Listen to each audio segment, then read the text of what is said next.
अस्सलाम वालेकुम व्यूअर्स, उम्मीद करता हूँ आप सब लोग ठीक होंगे। आज का व्लॉग शुरू करते हैं। अभी मैं जा रहा हूँ अग्रसर हॉस्पिटल, जो कि सदर की साइड है, गार्डन की साइड है। वहाँ पे बच्चे को दिखाना है, फिर वहाँ पे चल के आपको मिलते हैं। आज ये दूसरा काम चल रहा है, यहाँ पे बिजी हैं। यहाँ पे होटल बनाने का इरादा है। ये पूरी बाउंड्री वाल है।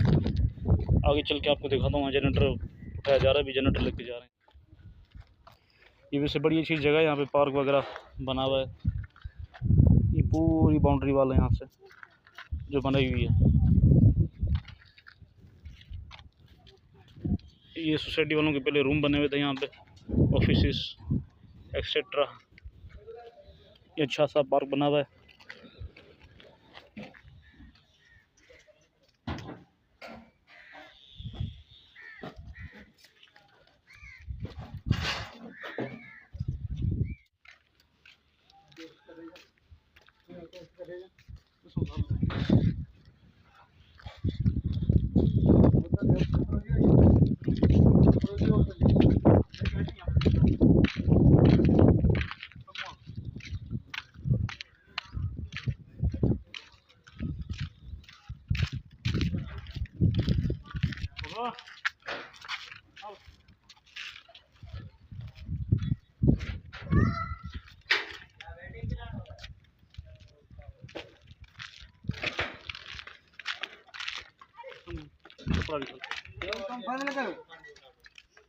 फाइनल का बाबा